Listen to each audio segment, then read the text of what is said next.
Today,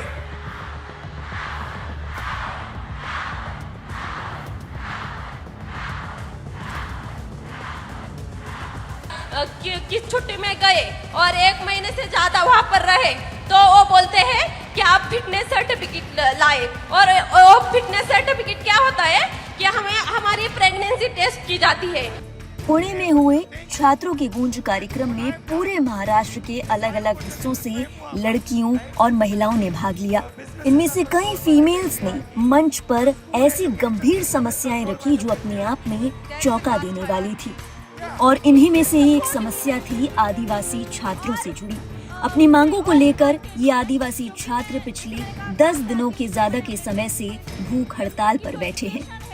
इन्हीं समस्याओं को लेकर अब लोकसभा में विपक्ष के नेता राहुल गांधी ने महाराष्ट्र के मुख्यमंत्री देवेंद्र फडणवीस को पत्र लिखकर सरकारी हॉस्टलों में लागू किए गए नए नियमों और कथित तौर पर खराब सुविधाओं का मुद्दा उठाया है।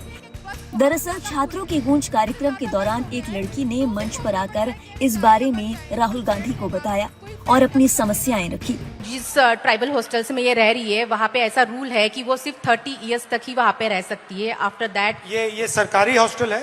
हाँ, ट्राइबल कम्युनिटी का जो हॉस्टल होता है वो सभी सरकारी होता है।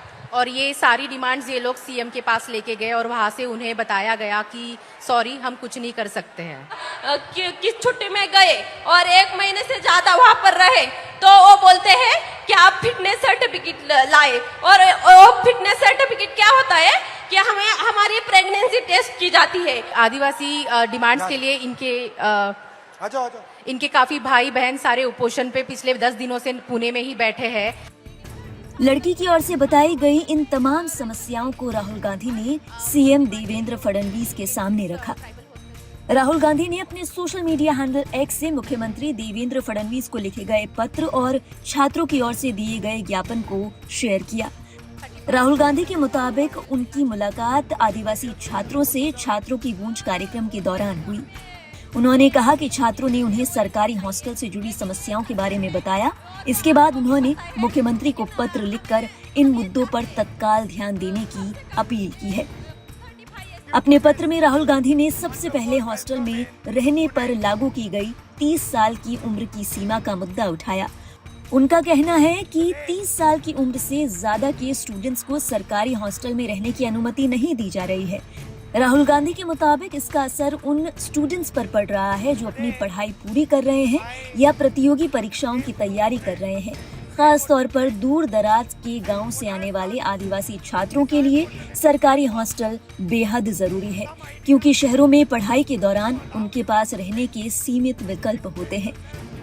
राहुल गांधी ने हॉस्टलों में मिलने वाली सुविधाओं को लेकर भी गंभीर आरोप लगाए।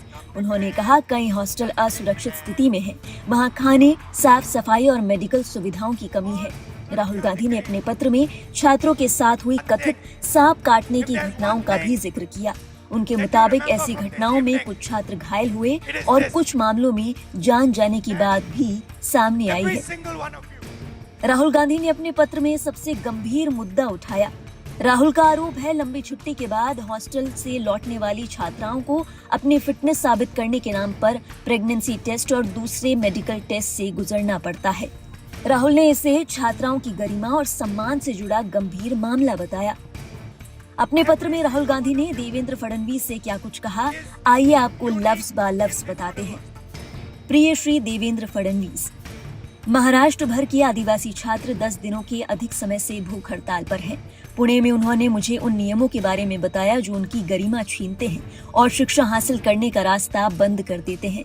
कई आदिवासी छात्र दूर दराज के गांव से आते हैं और शहरों में पढ़ाई करने के लिए सरकारी हॉस्टलों पर निर्भर रहते हैं। एक नए नियम के तहत 30 साल की अधिक उम्र के लोगों को इन हॉस्टलों में रहने से रोक दिया गया है, जिससे कई छात्रों के लिए बड़ी मुश्किल खड़ी हो गई है, जो अभी अपनी पढ़ाई पूरी कर रहे हैं या परीक्षाओं की तैयारी कर रहे हैं। हॉस्टल असुरक्षित है और वहां अक्सर भोजन, स्वच्छता और चिकित्सा सुविधाओं की कमी रहती है। छात्रों को चोटों और मौतों का सामना करना पड़ रहा है, जिसमें सांप काटने की घटनाएं भी शामिल है। महिलाओं के लिए सुविधाओं की स्थिति तो और भी खराब है। मुझे ये जानकर झटका लगा कि लंबे समय तक अनुपस्थित रहने के बाद लौटने वाली छात्राओं को अपनी फिटनेस साबित करने के लिए प्रेगनेंसी टेस्ट और कई अन्य मेडिकल टेस्ट से गुजरना पड़ता है। ये एक अपमानजनक प्रक्रिया है जिसमें छात्राओं को तब तक दोषी माना जाता है तब तक कि वो खुद को निर्दोष साबित न कर दें। ये नियम उनकी गरिमा और इंसानियत पर हमला है। ये छात्र किसी खैरात की मांग नहीं कर रहे, वे उस चीज की मांग कर रहे हैं जो उनका अधिकार है। उन्हें अपनी सरकार का ध्यान आकर्षित करने के लिए अपनी सेहत को जोखिम में डालने की जरूरत नहीं होनी चाहिए। इसीलिए मैं आपसे अनुरोध करता हूं कि आप प्रदर्शन कर रहे आदिवासी छात्रों के प्रतिनिधियों से व्यक्तिगत रूप से मिलें, उनकी बात सुनें और उनकी समस्याओं का तत्काल समाधान करें। राहुल गांधी ने अपने पत्र में सीएम देवेंद्र फडणवीस से इस पूरे मामले में व्यक्तिगत तौर पर हस्तक्षेप की मांग की है। उनका कहना है कि आदिवासी छात्र अपने अधिकार की मांग कर रहे हैं और उनकी समस्याओं को गंभीरता से सुना जाना चाहिए। अपने इस पोस्ट में राहुल गांधी ने स्टूडेंट्स की ओर से दिए गए ज्ञापन को भी शेयर किया है।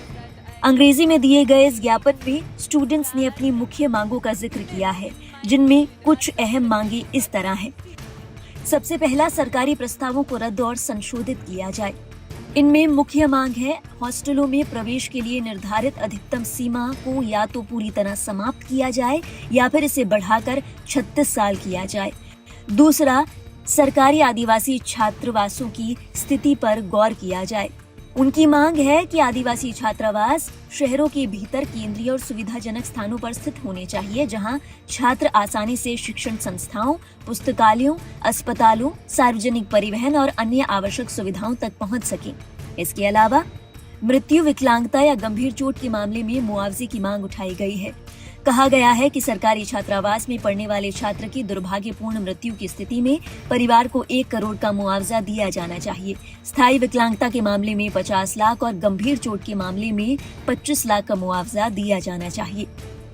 इसके अलावा आदिवासी समुदाय के आरक्षित पदों की सुरक्षा और रिक्त पदों को भरने की मांग भी की गई है। कहा गया है कि आदिवासी समुदाय के 95,000 आरक्षित पद, जिन पर कथित तौर पर फर्जी जाति प्रमाण पत्रों के जरिए कब्जा किया गया है, उन्हें संरक्षित किया जाना चाहिए और लंबित 12,500 पदों के लिए भर्ती प्रक्रिया तुरंत पूरी की जानी चाहिए। इसके अलावा फर्जी जाति प्रमाण पत्र के जरिए सरकारी नौकरी पाने वालों के खिलाफ कार्रवाई की मांग भी की गई है। ये भी मांग है कि सशर्त वैधता के आधार पर प्रवेश लेने वाले छात्रों के मामले में संबंधित विश्वविद्यालय को छात्र की डिग्री तब तक रोक कर रखनी चाहिए जब तक कि अंतिम जाति वैधता प्रमाण पत्र प्राप्त न हो जाए और जमा न करा दिया जाए। उन्होंने इस मामले में झोलझाल का आरोप भी लगाया।